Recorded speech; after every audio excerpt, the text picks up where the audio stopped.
என் அன்பு தேவனுடைய பிள்ளைகளே, ஆண்டவராக இயேசு கிறிஸ்து நாமத்துக்கு மகிமை உண்டாவதாக.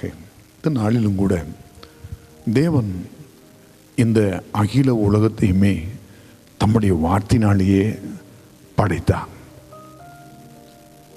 வேதம் சொல்லுகிறது வாசிக்கிறோம். மத்தேயு எழுதின சுவிசேஷம் 4ஆம் அதிகாரத்தில் 4ஆம் வசனப்படியாக வாசிக்கிறோம். அவர் பிரதித்திரமாக மனுஷன் அப்பத்தினால் மாத்திரமல்ல, தேவனுடைய வாயிலிருந்து புறப்படுகிற ஒவ்வொரு வார்த்தையினாலும் பிழைப்பான் என்று எழுதியிருக்கிறது என்றார். எனக்கு அருமையான தேவ பிள்ளைகளே, வேதாகமம் முழுவதுமே தேவனுடைய வார்த்தையாக இருக்கிறது. இந்த வார்த்தைகளை நாம் சொல்லும் பொழுதே, அதை விசுவாசிக்கும் போதே, அதை கேட்கும் போதே நமக்குள்ளாக அவ்வளோ ஆசீர்வாதங்களும், நம்முடைய பயங்கள் நீங்கி நம்முடைய குழப்பங்கள் ஒரு முடிவுக்கு வந்து ஒரு தைரியத்தை கொடுக்கிறதா இருக்கிறது. உங்கள் வாழ்க்கையிலும் பல கலக்கங்களோடு வேதனையோடு ஒருவேளை இந்த வார்த்தைகள் நீங்கள் கேட்டுக்கொண்டிருக்கலாம். அன்பு சகோதரனே, சகோதரியே, குடும்பங்கள் நிமித்தம், பிள்ளைகள் நிமித்தம், சூழ்நிலை நிமித்தம், பல விதமான வேதனை வியாதிகள் நிமித்தம் கலங்கியிருக்கலாம். இந்த வேதத்தில் நீங்கள் வாசிப்பீங்கன்னா, இந்த பூமி இருந்த நிலைமை ஆதியாகம புஸ்தகம் 1ஆம் அதிகாரத்தில் நீங்கள் பார்ப்பீங்கன்னா, ஆதியாகமம் 1ஆம் அதிகாரத்தில் நாம் வாசிக்கிறோம் 2ஆம் வசனத்தை. பூமியானது ஒழுங்கின்மையும் வெறுமையுமாய் இருந்தது, ஆழத்தின் மேல் இருள் இருந்தது, தேவ ஆவியானவர் ஜலத்தின் மேல் அசைவாடி கொண்டிருந்தார். இந்த இடத்துல பார்க்கும், இந்த பூமி ஒழுங்கின்மையாக இருந்தது என் அன்பு தேவ பிள்ளைகளே. அதுக்கப்புறம் வெறுமையாக இருந்தது, ஆழத்தின் மேல் இருள் இருந்தது, தேவ ஆவியானவர் ஜலத்தின் மேல் அசைவாடி கொண்டிருந்தார். என்ன கேட்குறேன் அன்பு தேவ பிள்ளைகளே, நம்முடைய விடுதலை, நம்முடைய ஹீலிங் அல்லது ஆரோக்கியம், தேவ பிள்ளையே, நம்முடைய சகல விதமான சக்சஸ், வெற்றி நம்முடைய வாயிலே, நம்முடைய நாவிலே, நம்முடைய வார்த்தைகளிலே இருக்கிறது.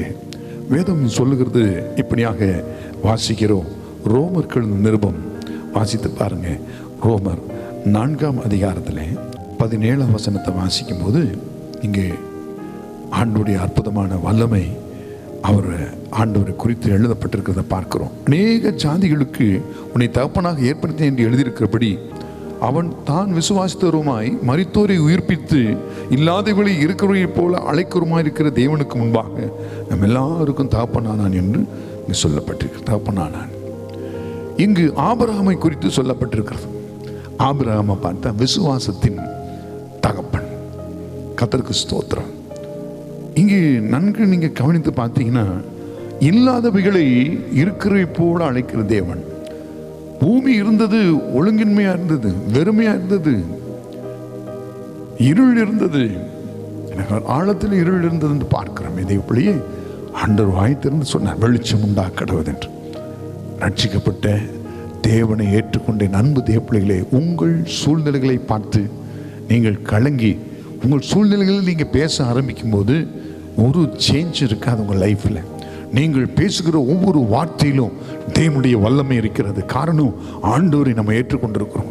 அவரால் நம்ம ரட்சிக்கப்பட்டிருக்கிறோம். அவர் கிருபையினால், நாம் அவருடைய இரக்கங்கள்னால, நாம் அவருடைய ரத்தத்தால் கழுவப்பட்டு மீட்கப்பட்டிருக்கிறோம். நம் தேவனுடைய பிள்ளைகள். அவருடைய பரிசுத்த ஆவியானவர் நமக்குள்ள கொடுத்திருக்கிறார். உங்கள் சூழ்நிலைகளை பார்த்து நீங்கள் பேச வேண்டும். ஹல்லேலூயா. வெறுமையான சூழ்நிலைகளை பார்த்து, வியாதி பலவீனங்களை சூழ்நிலையை பார்த்து சுகம் உண்டாக கடவுது, உயிர்ப்பிக்க கடவுது.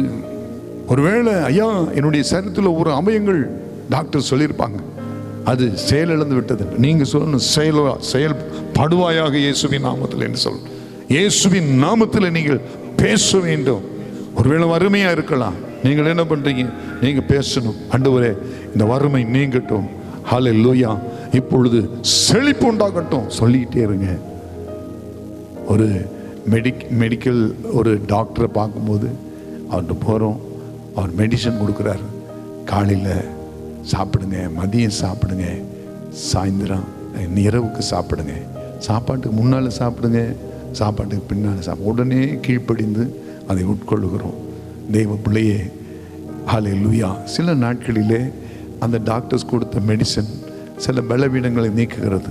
தெய்வ பிள்ளையே, அண்ட சராசரி உண்டாக்குன ஜீவனுள்ள தேவனுடைய வார்த்தை, ஹல்லேலூயா ஹல்லேலூயா, மனுஷன் அப்பத்தினால் மாத்திரமல்ல தேவனுடைய வாயிலிருந்து புறப்பட ஒவ்வொரு வார்த்தையினால் பிழைப்பான் என்று எழுதியிருக்கிறது. என்னை கேட்குற என் அன்பு தெய்வ பிள்ளைகளே, இப்பொழுதும் உங்களுக்கு நான் சொல்லுகிறேன், தேவனுடைய வார்த்தைகளை தொடர்ந்து பேசுங்க. ஹல்லேலூயா. உங்கள் துக்கங்களையும் உங்கள் வேதனைகளையும் கண்டு கலங்கி அல்லது குழப்பம் அடைந்ததுக்கு ஒரு முற்றுப்புள்ளி வைங்க. இன்றைக்கு விசுவாசத்தில் செயல்படுங்க. நீங்கள் பயந்து கலங்கி இருந்தது போதும், நீங்கள் விசுவாசத்தில் பேசுங்க. ஹல்லேலூயா. தேவன் இந்த சூழ்நிலையை மாற்றுவார். தேவன் என் தரித்திரத்தை வறுமையை மாற்றுவார். தேவன் இந்த வியாதியை மாற்றுவார். என் ஆண்டவர் பொய்யுரையாத தேவன். அவர் சொன்னதை செய்ய வல்லமுள்ள தேவன்.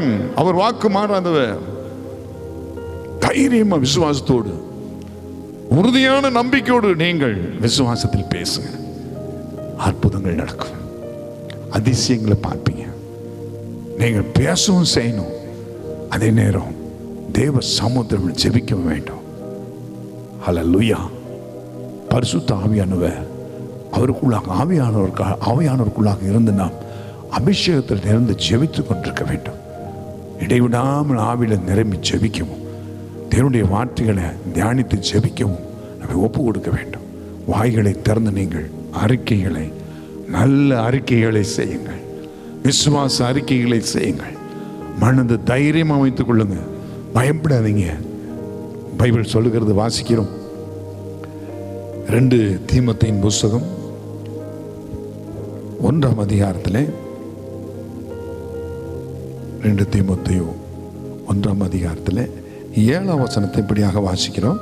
தேவன் நமக்கு பயமுள்ள ஆவியை கொடாமல் பலமும் அன்பும் தெளிந்த புத்தியுள்ள ஆவியை கொடுத்திருக்கிறார். எனக்கு அருமையான தேவப்பிள்ளைகளே, ஆண்டவர் நம்ம கொடுத்திருக்கிறது நல்ல பலமுள்ள ஆவி, பயமுள்ள ஆவியை கொடுக்கல. நீங்கள் அப்படியே ஜெபிக்க போகிறீங்க. இன்றைக்கி இப்பொழுது அநேகர் விடுதலையாக போகிறீங்க. தேவனே சொல்லுங்கள், வாங்கி திறந்து பேசுங்க. ஏன்னா உங்கள் வாயில் இருக்கிறது விடுதலை. நீங்கள் பேசுங்க. இயேசுவே சொல்லுங்கள், ஜீவனுள்ள தேவனே எனக்கு நீர் கொடுத்துருக்கிறது ஆண்டவரே பலமுள்ள ஆவியை கொடுத்துருக்கீங்க. பயமுள்ள ஆவியை கொடுக்கல, பலமும் அன்பும் தெளிந்த புத்தியுள்ள ஆவியை கொடுத்துருக்கீங்க. என்னை பலப்படுத்துகிற கிறிஸ்துவினாலே 4:13 பிலிப்பியரில் பார்க்கிறோம். என்னை பலப்படுத்துகிற கிறிஸ்துவினாலே எல்லாவற்றையும் எனக்கு பலனுள்ள தைரியம் கொள்ளுங்க. வாங்கி திறந்து பேசுங்க. அறிக்கை எனக்குள் இருக்கிறது பலமுள்ள ஆவியானவர் எனக்குள் வாசம் பண்ணுகிறார். அன்புள்ள ஆவியானவர் எனக்குள் வாசம் பண்ணுகிறார். எனக்குள் தெளிந்த புத்தியை கொடுக்கிற ஹல்லேலூயா வல்லமுள்ள ஆவியானவர் எனக்குள் இருக்கிறார் என்று பேசுங்க. அந்நிய பாஷையிலே உர்ராபானா ஷாக்குரா பாபா அபிஷேகத்தில் நிறைந்து பேசுங்க. ஹல்லேலூயா. விடாதீங்க. அதே நினைவுகளிலே சிந்தைகள் இருந்துங்க. நீங்க சூழ்நிலையை பார்க்காதீங்க, பிரச்சனைகளை பார்க்காதீங்க. ஒழுங்கின்மையா இருந்தது, வெறுமையா இருந்தது, என் ஆழத்தில் இருள் இருந்தது. தேவன் சொன்னார், வெளிச்சம் உண்டாக்கடவது. ஹல்லேலூயா. என்றைக்கும் தேவ பிள்ளைகளே, அதே தேவனுடைய பரிசுத்த ஆவியானவர் நமக்குள் வாசம் பண்ணுகிறார். நீங்க பேசி பாருங்க. சில நாட்களிலே மழை போன்ற பிரச்சனைகள் மறைந்து போவதை பார்ப்பீங்க. ஐயோ, இந்த கடனை எப்படி கட்டுவேன், இந்த பிரச்சனைகளை எப்படி என்ன செய்வேன் என்று கலங்கி இருக்கலாம். நீங்க பேசி பாருங்க. தொடர்ந்து பேசுங்க.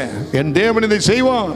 எத்தனை நீங்க உங்க கவலைப்பட்டு கலங்கி துக்கப்பட்டு நாட்களை வீணடிக்கிறத நிறுத்திட்டு நீங்க எந்த சூழ்நிலை இருந்தாலும் சரி, இன்றைக்கு எடுக்கிற ஒரு தீர்மானம், இனி நான் பயப்பட மாட்டேன், இனி கலங்க மாட்டேன், கவலைப்பட மாட்டேன். என் தேவனுடைய வார்த்தையை நான் உறுதியா விசுவாசித்து நல்ல அறிக்கை செய்வேன். தைரியமா எழும்புங்க.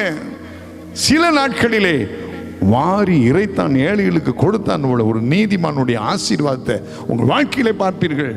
பலவீனம் நீங்கும். நீங்கள் பலத்தோடு எழும்புவீர்கள், சுகத்தோடு வாழ்வீர்கள். உங்கள் துக்கம் சந்தோஷமா மாறும். நீங்கள் அழுது கொண்டு பல நாட்களாய் கண்ணீர் வெடித்து ஒடுக்கப்பட்ட நிலைமையில் இருப்பீர்கள். நீங்கள் தைரியத்தோடு சொல்லுங்கள், ஆண்டவர் என்னோடு கூட இருக்கிறார். பேரின்ப நதி, சமாதான நதியாய் உங்கள் உள்ளத்தில் ஓடும்படி, உன் குடும்பத்தில் ஓடும்படி கர்த்தர் மாற்றப் போகிறார். வாய்களை திறந்து அறிக்கை செய்யுங்க. என் தேவன் ஒருபோது என்னை கைவிட மாட்டார். என் தேவன் என்னை பலப்படுத்துவார், என்னை உயர்த்துவார். நான் நினைப்பதற்கு வேண்டுவதற்கு மிகவும் அதிகமாய் தேவன் எனக்கு கிரியை செய்ய போகிறார். விசுவாசிகள் வாயை திறந்து பேசுங்க. அதையே பார்த்து நன்றி சொல்லுங்க. நீங்க பேசின ஜீவ வார்த்தைகள், தேவனுடைய வாக்குத்தத்தங்களை சொல்லி சொல்லி நன்றி சொல்லி பழகுங்க. சில நாட்களிலே தேவ பிள்ளைகளை பெரிய காரியங்களை செய்வார். தேவன் பிரியப்படுத்துறது ஒன்று மிக முக்கியமானது நம்முடைய விசுவாசம். வேதம் சொல்லுகிறது, வாசிக்கிறோம். எபிரேயர் புஸ்தகத்தில் 11ஆம் அதிகாரத்தில் தேவ பிள்ளைகளே நம்ம 6வது வசனத்தில் இப்படியாக வாசிக்கிறோம். எபிரேயர் 11:6, விசுவாசம் இல்லாமல் தேவனுக்கு பிரியமாயிருப்பது கூடாத காரியம். ஏனென்றால் தேவனிடத்தில் சேர்கிறவர் உண்டென்றும் அவர் தம்மை தேடுகிறவர்களுக்கு பலன் அளிக்கிறவர் என்றும் விசுவாசிக்க வேண்டும். ஹல்லேலூயா. எனக்கு கேட்குற தேவ பிள்ளைகளே, நீங்கள் தேவன்கிட்ட போய் தேடின கட்டாயம் எனக்கு இந்த பதில் கொடுப்பாரு. ஏதோ சும்மா நேரம் போகிறதுக்கு ஜெபம் பண்ணல, ஏதோ சும்மா சபைக்கு வந்துட்டு போகல ஆலயத்துக்கு. தேவ பிள்ளை ஒவ்வொன்றுக்கும் பலன் கொடுப்பா. இன்றைக்கு நான் ஆலயத்துக்கு போகிறேன், இன்றைக்கு தேவனை தேட போகிறேன், இன்றைக்கு நான் ஜெபிக்க போகிறேன், இன்றைக்கு ஆண்டவரை துதிக்க ஆராதிக்க செல்கிறேன், இன்றைக்கு நான் உபவாசிக்க போகிறேன். நிச்சயமாக பலன் கொடுப்பார். நிச்சயமாக என் விண்ணப்பங்களையும் வேண்டுதல், என் கதறுகளையும் என் மன்றாட்டுகளையும் கர்த்தர் ஏற்றுக்கொண்டு அற்புதங்களை செய்வார்கள். நீங்கள் விசுவாசிக்க வேண்டும். ஆண்டவர் பிரியப்படுவார். நிச்சயமா நீங்கள் அற்புதத்தை பெறுவீர்கள். சங்கீத புஸ்தகத்தில் பார்த்தீங்கன்னா, விசுவாசித்தேன் ஆகையால் பேசினேன். சங்கீதம் 116:10, விசுவாசித்தேன் ஆகையால் பேசுகிறேன், நான் மிகுதியும் வருத்தப்பட்டேன். ஹல்லேலூயா. விசுவாசிக்கிறவங்க இந்த விசுவாச வார்த்தைகளை வாயை திறந்து நீங்க பேசணும். இல்லாதவைகளை இருக்கிறவை போல அழைக்கிற தேவனாக அவருடைய பிள்ளைகளாகிய நாமும், ஒருவேளை பணம் இல்லை, சுகம் இல்லை, நம்ம என்ன பண்ணுவோம்? அதையே சொல்லிட்டு கூடாது. இல்லை இல்லை இல்லை, சுகம் இல்லை, பணம் இல்லை, ஒன்றும் இல்லை. கர்த்தர் நல்ல ஆரோக்கியத்தை கொடுத்துருக்கிறார். இது எப்படி உங்களுக்கு தெரியும்னு கேட்டால், தேவன் சொன்னது தான் உண்மை. அவருடைய தழும்புகளால் குணமானோம். ஹல்லேலூயா. தேவன் எல்லாமே சரியாக தான் வைத்திருக்கிறார். நம்முடைய விசுவாச பரீட்சை, பொய்க்கு பிதாவாகிய பிசாசு பொய்யான வேதனைகள், பொய்யான காரியங்களை கொண்டு வந்து அவன் சோதனைக்காரன். நம்முடைய விசுவாசத்தை டெஸ்ட் பண்ணும்படி, நம்முடைய விசுவாசம் இந்த பரீட்சையில் நம்ம ஜெயிக்கும்படி பல போராட்டங்கள் வரும். சோர்ந்து போயிடாதீங்க. மன ரீதியாக, சரீர ரீதியாக, ஏன் வாழ்க்கையில் ஒவ்வொரு உறவுகள் நிமித்தம் பல போராட்டங்கள் வரும்போதெல்லாம் அதுக்கு தான் வேதம் நம்ம கைடன்ஸ், நம்மளை நடத்தக்கூடிய அவருடைய வசனம் தான் வழி. அவருடைய வசனத்தை கேட்டு அதன் வழியில் அவர் சொல்வது போல, ஆலோசனை போல நடந்து இவையெல்லாம் ஓவர் கம் எல்லாவற்றையும் மேற்கொள்ள வேண்டும். நிச்சயமாக சொல்லுகிறேன், இன்று முதல் உங்கள் வார்த்தைகளிலே விசுவாச வார்த்தைகளை பேசுங்கள். இன்று முதல் உங்கள் எண்ணங்களிலே தேவனுடைய வார்த்தை மாத்திரம் அதை மட்டும் நினைங்க. கரங்களை உயர்த்தி அப்படி ஒரு ஜெபம் பண்ணுங்க. தகப்பனே, பரமபிதாவே, உம்முடைய வார்த்தைக்கு விரோதமாக, கிறிஸ்துவுக்கு விரோதமாக, ஜீவனுள்ள வார்த்தை ஆகிய ஜீவனுள்ள தேவனுடைய வார்த்தைக்கு விரோதமாக, சுவிசேஷத்துக்கு விரோதமாக, என் சிந்தையிலே, என் எண்ணங்களிலே, எனக்கு விரோதமாக, என் ஆவிக்குரிய வாழ்க்கைக்கு விரோதமாக எழும்புகிற எந்த வார்த்தைகளையும், எந்த எண்ணங்களையும் கிறிஸ்துவின் நாமத்தில் சிறைப்பிடிக்கிறோம். அவைகளை அப்புறப்படுத்துகிறோம். தேவ வார்த்தை மட்டும் என் இருதயத்திலே மனதிலும் தங்கி அவைகளை என்னை பலப்படுத்தும்படி, தேவனால் நான் நடத்தப்படும்படி என் வாழ்க்கையை அர்ப்பணிக்கிறேன். இன்று முதல் எனக்கு ஒரு பெரிய விடுதலை உண்டாகட்டும். உடைய ஜீவ வார்த்தைகளை, வாக்குத்தத்தங்களை நான் வாயினாலே அறிக்கை செய்வேன், வெற்றி பெறுவேன், ஜெயத்தோடு நடப்பேன். அப்படி என்று நீங்கள் அறிக்கை செய்யுங்க. கர்த்தர் உங்களை நிச்சயமாக அற்புதங்களை செய்வார். நாம் யாவரும் அப்படியே ஜெபிப்போம். தேவன் உங்களுக்கு பெரிய விடுதலை கொடுப்பார். பரிசுத்த பிதாவே, இப்பொழுது நிகழ்ச்சியை பார்க்கிற ஒவ்வொரு மேலும் ஜீவனத்தினுடைய வல்லமை இறங்கட்டும் அப்பா, இறங்கட்டும் ஆண்டவரே. அவர்கள் வாழ்க்கையில் அப்பா, அவர்கள் பயந்து கொண்டிருந்தது போதும், அவர்கள் கலங்கி கவலைப்பட்டது போதும்.